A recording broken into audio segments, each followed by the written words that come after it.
So hello everyone, my name is Numan bin Ziad and welcome back to this technical analysis series part 3. अगर आपको ये पता चल जाए कि मार्केट में बायर्स जीत रहे हैं या सेलर्स जीत रहे हैं, अगर बायर्स जीत रहे हैं तो आप बाय करेंगे तो डेफिनेटली आपको एक अच्छा बेनिफिट प्रॉफिट मिलेगा, और अगर सेलर्स जीत रहे हैं तो आप शॉर्ट पोजीशन ओपन करके एक अच्छा बेनिफिट एक प्रॉफिट जो है वो जनरेट कर सकते हैं। बट ये कैसे किया जाए, तो आज की वीडियो बहुत इंपॉर्टेंट होने वाली है, क्योंकि बेसिक जो कैंडल स्टिक्स हैं, कैंडल स्टिक्स हैं तो बेसिक, बट आपको एक अंदर ही अंदर कुछ बहुत बड़ी चीज़ बताती हैं। कैसे बताती हैं? क्योंकि ये आपको एक बेसिक चीज़ बताती है, प्राइस एक्शन, यानी कि प्राइस जो एक्शन कर रही होती है वो आपको बताते हैं कि यहाँ से बायर्स ऊपर लेकर जाएंगे मार्केट को या सेलर्स नीचे लेकर जाएंगे। तो उस चीज़ को आइडेंटिफाई करने के लिए हमारे लिए लाजमी है कि हम कैंडल स्टिक्स को जो है हमें पता हो कि कैंडल स्टिक्स हमसे क्या कहना चाह रहे हैं। तो वीडियो को लाजमी देखें, लास्ट तक देखें, और हो सके तो इसको लैपटॉप की स्क्रीन पर देखें और लास्ट तक देखें ताकि आपको हर चीज़ क्लियर हो। क्योंकि अगर आपको कैंडल स्टिक्स क्लियर हो जाती हैं तो डेफिनेटली आप जो है एक अच्छा बेनिफिट जो है मार्केट से कर सकते हैं, बना सकते हैं। अगर आपने लास्ट वीडियो नहीं देखी जो कि सपोर्ट एंड रेजिस्टेंस पे थी, वो जाकर ज़रूर देखें ताकि आपको पता चल सके कि सपोर्ट एंड रेजिस्टेंस क्या होती हैं, ट्रेंड लाइंस क्या होती है। देन आपको कैंडल स्टिक्स जब क्लियर होंगी तो आप एक अच्छा बेनिफिट, एक अच्छा प्रॉफिट डेली की बेसिस पे मार्केट से, ट्रेडिंग से बना सकेंगे। सो लैपटॉप की स्क्रीन पर चलते हैं और देखते हैं कि कैंडल स्टिक्स आप किस तरीके से आइडेंटिफाई कर सकते हैं कि बायर्स यहाँ पर मार्केट में ज़्यादा स्ट्रांग है या सेलर स्ट्रांग है। So guys let's start our today's video. तो सबसे पहले जो कैंडल स्टिक्स होती हैं इनको देखते हैं।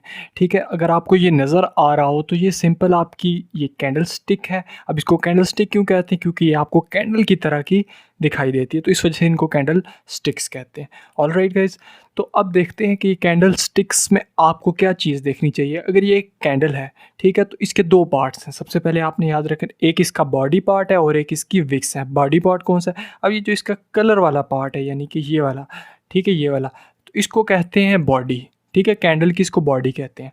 ऑलराइट, और जो इसके ऊपर से ये कुछ इस लाइन से निकली हुई हैं, इनको टेल्स भी कहते हैं और विक्स भी कहते हैं, लेकिन बट हम इस वीडियो में इसको विक्स के साथ डिनोट करेंगे। तो अब आपको एक चीज़ तो समझ आ गई होगी, ये इसकी कलर वाली है, ये कैंडल्स की बॉडी होती हैं। ठीक है, ये कैंडल्स की बॉडी होती हैं और ये कैंडल्स की विक होती हैं। ऑलराइट गाइस, तो आपको स्ट्रक्चर का समझ आ गया होगा कि कैंडल्स का स्ट्रक्चर किस तरह होता है। एक इसकी बॉडी होती है और एक इसकी विक होती है।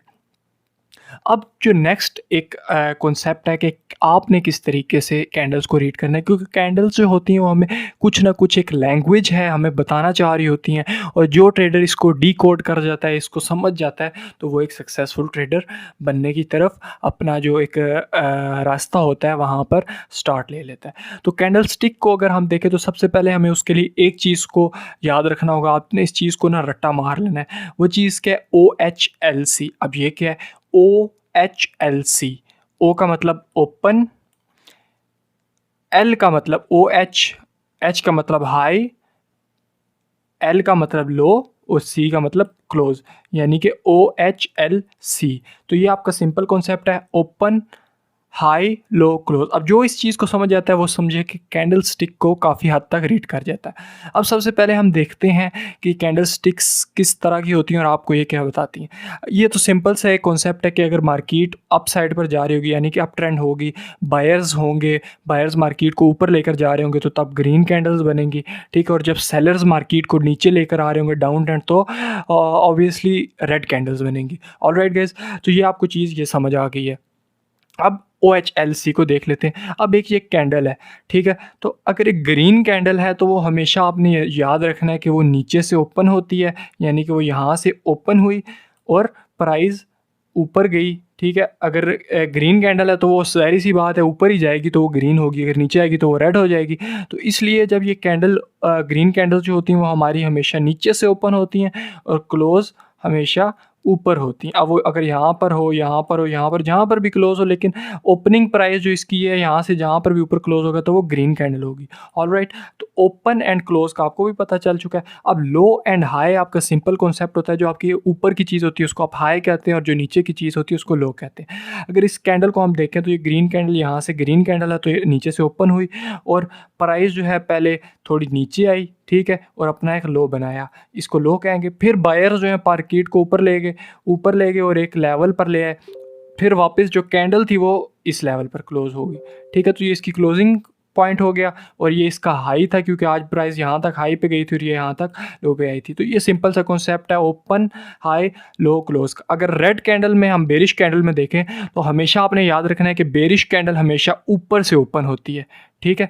ग्रीन कैंडल कहाँ से होती है? नीचे से ओपन होती है। क्यों होती है? क्योंकि अगर प्राइस ने ऊपर जाना होगा, अगर वो ऊपर जाएगी तो वो ग्रीन होगी ना, नीचे आएगी तो रेड होगी, ऊपर जाएगी तो ग्रीन होगी, तो इसलिए वो हमेशा नीचे से ओपन होती है। और रेड कैंडल हमेशा जो है वो नीचे आएगी तो रेड होगी, तो वो हमेशा ऊपर से ओपन होती है और हमेशा नीचे क्लोज होती है। Same as it is open high जो है वो सेम होते हैं और लोज भी सेम होते हैं। सो ये आपको चीज़ समझ आ गई होगी। ये आपकी ग्रीन कैंडल है जो बायर्स की होती है, जिसे बुलिश कैंडल कहते हैं। ये रेड कैंडल होती है जिसे बेरिश कैंडल कहते हैं, और ये सेलर्स की होती है। ऑलराइट गाइस, तो ये आपको structure OHLC open high low close और इसका जो बेसिक स्ट्रक्चर है वो आपको समझ आ चुका होगा। अब जो बेसिक पैटर्न्स हैं बहुत इंपॉर्टेंट, अब उनकी तरफ चलते हैं कि उनको किस तरीके से आप ट्रेड कर सकते हैं। तो जो सबसे इंपॉर्टेंट पैटर्न है वो आपका है bullish engulfing and bearish engulfing. अब ये क्या है?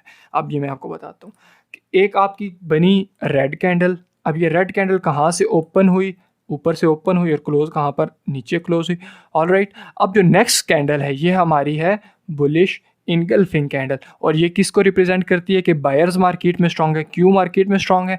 क्योंकि अगर आप देखें तो ये प्रीवियस जो कैंडल थी ये आपकी रेड कैंडल थी, ठीक है। और उसके साथ ही फ़ौरन ऐसा होता है कि एक उससे बड़ी बॉडी वाली कैंडल ओपन होती है जो कि प्रीवियस जो कैंडल होती है उसको छुपा देती है और इसकी विक्स भी बड़ी होती हैं। तो इसका क्या मतलब है कि पहले की जो सेलर्स की पावर थी वो इतनी पावर थी, ठीक है। और अगर हम बायर्स की पावर देखें तो बायर्स की पावर इतनी है, तो कौन जीता? बायर्स जीते। तो इसका क्या मतलब है कि बायर्स मार्केट को ऊपर लेकर जाएंगे, ठीक है।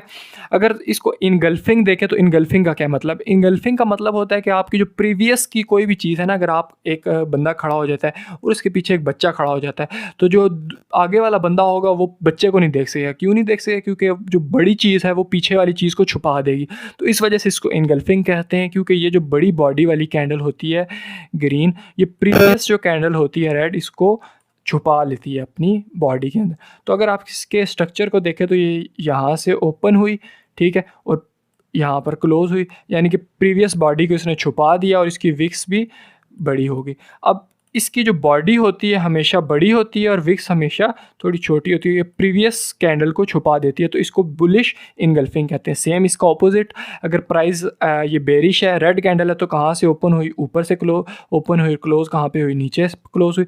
तो ये प्रीवियस अपनी जो ग्रीन कैंडल है इसको छुपा देती है और बड़ी बॉडी वाली कैंडल होती है, ठीक है, बड़ी बॉडी वाली कैंडल, और ये इसकी विक्स थोड़ी बॉडी से छोटी होती है। ऑलराइट, तो अगर इसमें आप सेलर्स की पावर देखें तो सेलर्स की पावर इतनी है और बायर्स की पावर इतनी है, तो कौन जीता? सेलर्स जीते। तो ऑटोमेटिकली बात है, डेफिनेटली प्राइस जो है वो हमेशा यहाँ से चांसेस हैं कि नीचे जाएगी और यहाँ पर चांसेस हैं कि प्राइस ऊपर की तरफ मूवमेंट कर सकती है। बेसिकली अगर प्राइस नीचे की तरफ डाउन ट्रेंड में है और उसके बाद आपको एक रेड कैंडल के साथ बुलिश इनगल्फिंग कैंडल नज़र आती है, तो इसके चांसेस हैं कि प्राइस यहाँ से ऊपर जाएगी और आप यहाँ पर बाय कर सकते हैं। और इसका ऑपोजिट है कि अगर अप ट्रेंड में है और आपको ये पैटर्न नज़र आता है तो चांसेस हैं कि यहाँ से प्राइस नीचे जाएगी। ऑलराइट, तो ये आपको बुलिश इनगल्फिंग बेरिश इनगल्फिंग का कॉन्सेप्ट क्लियर होगा। अब एक और पैटर्न मोस्ट इंपॉर्टेंट पैटर्न है, अगर आपको ये समझ आ जाता है तो आपको ट्रेडिंग की जो कैंडल स्टिक्स हैं उनकी काफ़ी हद तक समझ आ जाएगी। क्यों समझ आ जाएगी? अगर आप इसको देखें तो ये आपकी ग्रीन कैंडल है। ग्रीन कैंडल मैंने आपको बताया कि हमेशा नीचे ओपनिंग होती है और क्लोजिंग कहाँ पर होती है? ऊपर होती है। अब ये कौन सी कैंडल है? इसको कहते हैं बुलिश हैमर कैंडल। हैमर क्यों कहते हैं? क्योंकि अगर आप देखें तो ये आपको कोई हैमर की तरह की आपको शेप प्रोवाइड करी है। इसका वो जो पकड़ने वाला डंडा होता है और ये इसका ऊपर से जो हेड होता है, तो इस वजह से इसको हैमर कहते हैं। अब ये इंपॉर्टेंट क्यों है? इंपॉर्टेंट इस वजह से है कि अगर आप देखें तो अगर कोई भी स्टॉक करेंसी की प्राइस 10 रुपये पर है, ठीक है, और इसका हाई जो है वो 20 रुपये है, तो आपको कोई कहता है कि एक स्टॉक है उसकी जो प्राइस है वो आज 20 रुपये से 10 रुपये से स्टार्ट हुई और कहाँ पर आई? 5 रुपये पर आई और फिर 2 रुपये पर आ गई, ठीक है। तो आप कहते हैं ठीक है कोई बात नहीं, लेकिन वो आपको ये कहता है 2 पर तो आई थी लेकिन क्लोज जो है वो कहाँ पर हुई? 20 रुपये पर हुई। तो फिर आपके लिए हैरानगी वाली बात है कि बहुत ज़्यादा बायर्स एक्टिव हैं, यानी कि प्राइस को काफ़ी ऊपर लेकर जाने की कोशिश कर रहे हैं। क्यों? क्योंकि 10 रुपये से आई, नीचे आई 5 पे, 5 से आई 2 रुपये पर, 2 पर आई, लेकिन वहाँ से बायर्स जो है वापस से स्ट्रांग हुए और प्राइस को 20 रुपये पर ले गए। तो कितनी पावर आपको नज़र आई। और ये बेसिकली रिजेक्शन होती है, यानी कि सेलर्स इतना नीचे लेकर और बायर्स फिर ऊपर लेकर गए, यानी कि यहाँ पर बायर्स स्ट्रांग है। ऑलराइट, अब इसका बेशक ग्रीन कलर हो या इसका रेड कलर हो, ये होगी बुलिश हैमर कैंडल, ठीक है, क्योंकि ये आपको इस तरह का पैटर्न शो कर रही है। अगर ये आपको डाउन ट्रेंड में नज़र आती है इस तरह का पैटर्न, तो चांसेस हैं कि बायर स्ट्रांग हो गए और यहाँ से प्राइस ऊपर जाएगी और आप यहाँ पर बाय कर सकते हैं। ऑलराइट गाइस, अब जो इसका ऑपोजिट होता है वो हमारा होता है इन्वर्टेड हैमर, ठीक है। ये बेसिकली हैमर का ऑपोजिट होता है, इन्वर्टेड हैमर। अब अगर हम देखें तो अगर इसका हम लें कि यहाँ से प्राइस ओपन हुई, ग्रीन कैंडल नीचे से ओपन हुई और प्राइस को बायर्स ले गए यहाँ से हाई पर, ठीक है, और फिर वहाँ से सेलर्स ने पूरी पावर लगाई और वापस से प्राइस को नीचे ले आए, तो क्या पता चलता है हमें कि कौन स्ट्रांग है? सेलर स्ट्रांग है। क्यों स्ट्रांग है? क्योंकि बायर्स अगर इतना ऊपर लेकर गए प्राइस को, तो उसके बाद सेलर्स वापस से नीचे ले आए और क्लोज कहाँ पे करवाया? यहाँ पर करवाया। तो इसका क्या मतलब है? सेलर स्ट्रांग है। और अगर ये आपको अप ट्रेंड में मिलती है, अप ट्रेंड में इस तरह का पैटर्न आपको शो होता है इस तरह का, तो इसका क्या मतलब है कि बायर्स यहाँ तक लेकर गए लेकिन सेलर्स वापस नीचे ले आए, तो इसका मतलब है कि ये सेलर स्ट्रांग है, तो चांसेस है कि यहाँ से प्राइस नीचे आ सकती है और यहाँ पर आप शॉर्ट सेलिंग कर सकते हैं। तो ये काफ़ी इंपॉर्टेंट आपका पैटर्न है। अब नेक्स्ट जो पैटर्न है हमारा वो है डॉजी। अब ये डॉजी क्या है? अगर इसको हम देखें तो इसकी बड़ी बड़ी विक्स होती हैं, ठीक है, इस तरह की बड़ी बड़ी विक्स होती हैं और इसकी जो ओपनिंग एंड क्लोजिंग प्राइस होती है वो सेम एज इट इज़ होती है, ठीक है। ओपन भी एक जगह से होती है और क्लोज भी उधर होती है, यानी कि प्राइस यहाँ से स्टार्ट हुई और सेलर्स इसको इतना नीचे ले गए, फिर बायर्स आए और बायर्स इतना ऊपर ले गए। तो अगर हम इसको नोट डाउन, इसको रीड करें तो हमें पता चलता है कि इस जंग में जीता कोई नहीं। मतलब कि कैंडल्स आपकी बायर्स और सेलर की फाइट को बताती है ना, तो इसमें कौन जीता? कोई नहीं जीता, क्योंकि सेलर्स इतना नीचे ले आए, बायर्स इतना ऊपर ले गए और क्लोज कहाँ पर हुई? जिस जगह पर ओपन हुई थी।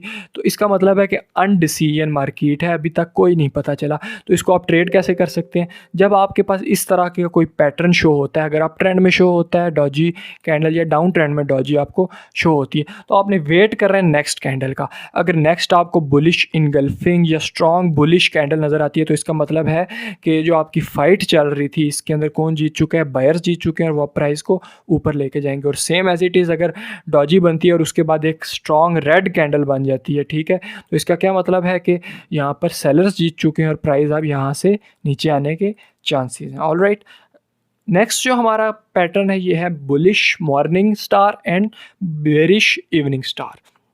अगर इस पैटर्न को हम देखें तो ये थोड़ा बहुत हमारा बुलिश इनगल्फिंग और बेरिश इनगल्फिंग से भी मिलता जुलता। अगर हम देखें यहाँ से प्राइस जो है सेलर्स नीचे लेकर आए, उसके बाद ये कौन सा पैटर्न बना? आप बताएं, आप मुझे सोचें।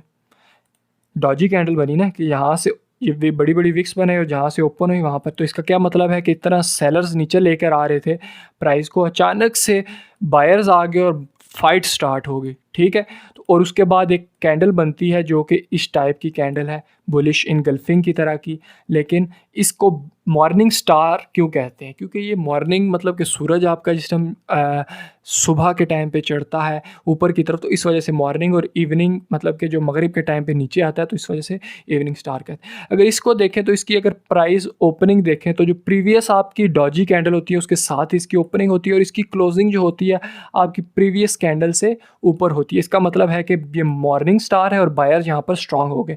तो अब आपने इसको ट्रेड करना है, कैसे है? आप यहाँ पर बाय कर सकते हैं इसके कैंडल क्लोज होने पर और स्टॉप लॉस अपना इसके कैंडल के डॉजी के नीचे लगा सकते हैं और उसके बाद बायर्स आपकी प्राइस को ऊपर लेकर जाएंगे। सेम इसका ऑपोजिट आपका जो है इवनिंग स्टार के प्राइस जो है बायर्स ऊपर लेकर जा रहे थे, अचानक से ऐसा हुआ कि एक डॉजी कैंडल बन गई, ठीक है। डॉजी बन गई के प्राइस में अभी अनडिसीजन हो गया, जहाँ बायर्स इतना स्ट्रांग थे तो सेलर्स भी आ गए और फाइट स्टार्ट हो गई और डॉजी कैंडल बन गई कि कोई नहीं जीता। और उसके बाद आपको एक बेरिश इवनिंग स्टार कैंडल बन जाती है जो कि इतनी स्ट्रांग बॉडी वाली कैंडल है और ये आपको बताती है कि ये जो फाइट चल रही थी इसमें कौन जीता? सेलर्स जीते, तो वो प्राइस को नीचे पुश करके ले जाएंगे। ऑलराइट गाइस, ये सिंपल सा आपका कैंडल स्टिक का कॉन्सेप्ट है। इस वीडियो को अगर आपको कोई चीज़ समझ नहीं आई तो एक दो दफ़ा दोबारा देखें ताकि आपको हर चीज़ क्लियर हो, क्योंकि अगर आप ये 5 पैटर्न्स को एक मास्टरी कर लेते हैं तो मैं आपको इस चीज़ का बताता हूँ कि आप जो आपके 90 प्लस चार्ट पैटर्न्स हैं ना कैंडल स्टिक्स के, वो आपके क्लियर हो जाएंगे और इनके बेस पे आप एक अच्छी ट्रेड्स जो है वो निकाल सकेंगे। रिजेक्शन का पता चलेगा, बायर्स जीत रहे हैं, सेलर्स जीत रहे हैं और आप उनके साथ ट्रेड कर सकेंगे। सो गाइज, आई होप आपने इन्जॉय किया होगा वीडियो को, काफ़ी कुछ सीखा होगा। So see you soon in the next video. Technical analysis की सीरीज़ चल रही है, उसकी नेक्स्ट वीडियो में मिलते हैं। तब तक के लिए अल्लाह हाफिज़।